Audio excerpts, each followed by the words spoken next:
Walt Disney's Bambi, Friends of the Forest. "Wake up, everyone," chirped the bluebird one fine autumn morning. "The prince is here." Bambi's friends watched as the handsome fawn walked gracefully down the path. The possums called out their upside-down greetings, and the squirrel and the chipmunk chattered hello, too. "Today, Bambi is going to the lake for the very first time," Thumper the bunny explained to the old owl. Then he added proudly, "And I will introduce him to the animals who live there." The owl looked down at Bambi and said, "Remember what your mother told you, young fellow. Be very alert in the forest, and run away quickly if you ever meet with danger." Bambi listened carefully, for surely his mother and the wise old owl knew what was best for him. Not far away, Thumper's sisters had discovered a small hollow log. "Would you like to play too, Bambi?" they asked as they raced in one end and out the other. "Oh, I'd like to, but I'm too big for that game," Bambi replied politely. "Besides, I am very busy." Then Bambi and Thumper came to the burrow where their friend Flower lived. They asked the little skunk if he wanted to join them, but Flower said no. "There's a very mean fox in the woods," he warned, peeking out from behind two big daisies. Now, Thumper knew that he should be afraid too, but he had so many things to do today that he just didn't have time to worry about a fox. So off he hopped, and Bambi followed close behind as Thumper led the way deeper and deeper into the big forest.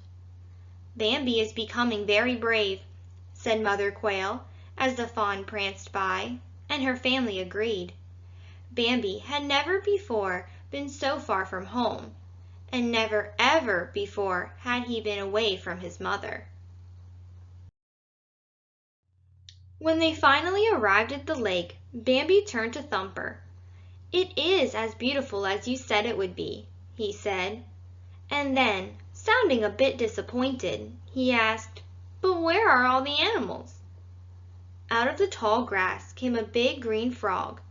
"They're here all right," he told them, "but they're hiding. That wicked fox was here this morning." And then, with a hop and a plop, he disappeared into the water. The animals were there, and they soon came out one by one to meet the handsome prince. Mother Duck was the first to appear. She called to her ducklings, telling them to come out too. Bambi was delighted. He had never before seen birds who could swim, nor, for that matter, had he seen birds who could do such special tricks. Bambi stepped back surprised as the next animal, a prickly-looking fellow, came waddling out from behind a big rock. Thumper chuckled. "Don't worry, Bambi," he said.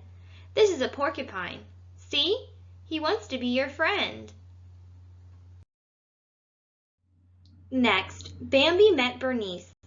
He admired her fine, fluffy coat, and then, very curious, he asked, "Why does she wear a mask?" Thumper chuckled again. "That's not a mask, Bambi. That's the way a raccoon is supposed to look." Although the beavers were busy working, they too came over to meet Bambi.